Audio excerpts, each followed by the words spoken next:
Bitcoin stack for free. Bitcoin stacks then. Why do you want to increase people's Bitcoin stack if you don't? I don't. Bitcoin is worth but it's still more? better than fiat. Look, Bitcoin is not as good as Ethereum, which is the reason Ethereum's outperformed it 3-1. You know who owns Bitcoin?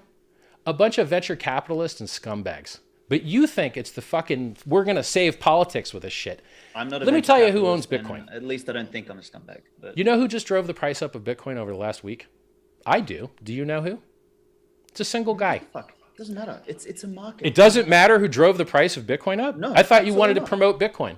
How are you going to promote Bitcoin if you don't know who the guys driving the price up are to go find more of them? I don't care about the price. See, this is why I asked you the question in the beginning is like, why do you do what you do? Is that you're trying to get rich? Like, I don't care. I've been rich and retired since 2003. I had a 150 employee company doing 60 million a year turnover in 2003 when I retired at the age of 25. I started mining Bitcoin when it was 50 cents. You haven't answered me. Yes, because I'm fixing everything. The reason I'm a self-help author, the reason I raised $27 million for charity, the reason I raised multiple billions of dollars for freedom of movement and freedom of speech is because I deeply care about these things. I've been rich and retired for decades, plural. I've run out of shit to buy. I have $5 million of watches I don't even set the time on. I'm wearing 2 of them to troll. This one's $1 million on its own. But this isn't what I actually care about. I can't unmute him. Richard, you muted on Zoom real quick. Sorry. I don't know what happened. Weird. Yeah, I don't know. Did I hit the button M or something? Yeah, I only have all this clown mode stuff to flex on people because it's what they understand. I have to charge and plug in my Louis Vuitton bags before the show. This is the just thing. to flex. So what you're doing, but this works.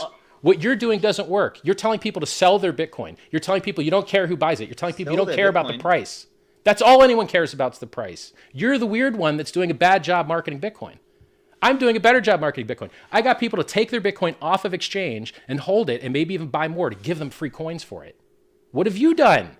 What has Satoshi done? When Bitcoin.org got hacked, who went to save the Bitcoin people from being scammed? I did. Did you do an emergency stream when Bitcoin.org got hacked? No. More than once, by the way. No, okay, fine. So all right. I saved your users. I enrich your users. You hurt your users. You're sitting making no yield on your Bitcoin stack with no capital efficiency, like a dum-dum. Why? I don't believe you need yield. I don't believe you need yield. You could buy more Bitcoin with yield, bro. You know Michael Saylor just took leverage? Michael Saylor just took leverage to buy more Bitcoin. Good. And he's been doing that from the beginning. Do you know how you go broke? Ladies, liquor, and leverage. He's doing the thing that you and I just said is a stupid, terrible thing, trading. He's taking on leverage. If the Gox coins come out and he gets liquidated, guess what that does to the spot price when he has to cover and sell? It adds volatility. He's adding volatility by getting leveraged up. If he's doing it, and if that's what happens, then the market cleans itself up. It's a beautiful thing. I'm sure you want Michael Saylor to get cleaned up. By the way, in 2013, Michael Saylor said Bitcoin was going to fail like online gaming. Of course he did, but then he woke up. So I'm going to interject here. I'm going to interject here because we have lost the plot a little bit here. Richard, thank you for the work you did for Bitcoin.org and helping those who are getting hacked and scammed. That is valid and a fair point. I want you both to define to me what is money, because that seems to be the crux of this argument that you guys are circling around. And if you guys can define that for us, I think that will help us engage in a different direction here. And I would like that to be defined first by Svetsky. I mean, what is money? I mean, fuck.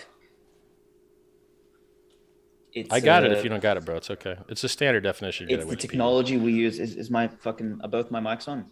I think they are. Okay. It's the technology human beings use to codify the product of their labor so that at some point they can interact and cooperate with someone else. It's like the fucking language of value, right? So we need a means. So in order for human beings to cooperate and to interact, we need a means via which to codify, to store the product of one's labor, and then to exchange it with another down the track across time and space. Like that's effectively the metaphysical function of money, you know, and the only thing that changes is the object we use as money. You know, that's why we've used fucking seashells and rocks and this and that. We've been experimenting until we've reached what I believe is the apex version of money, which is Bitcoin. It places money into the realm of the physical laws of the universe. Like no one here on this call can change the speed of light. We can't change thermodynamics. We can't change fucking shit.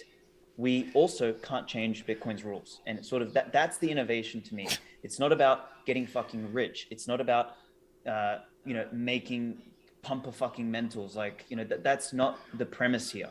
Like, Bitcoin is about placing money outside of anyone's capacity to influence, control, manipulate. And as a result, it puts people on a level playing field. And I don't mean a level playing field for some fucking goal of equality. I mean that then people can actually compete fairly without fucking leeches being able to, who don't add value, be able to fucking enrich themselves at the expense of everyone else, which is the whole fucking problem of fiat. Like, that's why Bitcoin is replacing fiat, is that these clowns, like the fucking nursing home, Bidens and Jay Powells and fucking Lagardes of the world, they add zero value to society, but they still enrich themselves by leeching productive capacity from the rest of the world, by creating money supply out of nothing. That is the whole fucking problem we're trying to solve by placing money outside of everyone's hands. So that's my frame, and that's where I start, and that's the problem that we're trying to solve, not trying to make fucking people rich. I don't give a fuck about people being rich. If you're going to get rich, go and do something fucking useful, not fucking sit there, trade shitcoins. Like, it doesn't make sense to me. So anyway, that's my point. Richard, same question to you. My pleasure. The standard definition you'll pull out of Wikipedia for what money is it's something that is durable. You can tell that it's not counterfeited. You can split it up into a bunch of parts. You have some hope that it maintains its value. It's scarce. So scarce, divisible, durable, that's all fine and good. But what we've seen is that everything that people call monies today suck. They're terrible. They have basically lifespans of 50 years, which are fiat currencies. They all go to zero over time. They print them out of thin air, which steals from savers. It causes boom and bust cycles of misinvestment and malinvestment. You give the money to the wrong people, it empowers a military-industrial complex. They don't have to pass war taxes, so they go and blow people up constantly with money that was stolen from the people, but people don't realize it stole from them. And then I've got unique takes on this that other people have never heard of before, which is why I'm a thought leader. So imagine a world where you've driven up all the prices by printing money out of thin air, stealing all the value from the money people tried to save. Now they have to pay capital gains tax if they sell something because it has fake gains on paper, and you tax them on the theft. So first you steal the money of their value, then you tax them because the fake value went up on the, quote, gains. And then if their wages, if they magically get wages, it kicks them into higher income tax brackets. It's a huge giant racket. And Bitcoin is better than fiat, but let's say, could we pick a weaker target? No, we could not.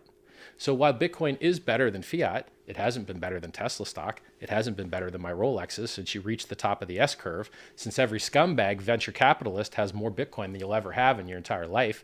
The people that hacked Bitfinex had $2 billion of Bitcoin. Draper's got billions. Winklevi has billions. Chamath has billions. Do Kwon of the stablecoin UST just pumped the price this week, and he's buying $2 billion and already executed a purchase for $1.5 billion. So while you think you're saving the world, how much? He's buying $1 billion. No, he already bought one. Well, he drove the price up.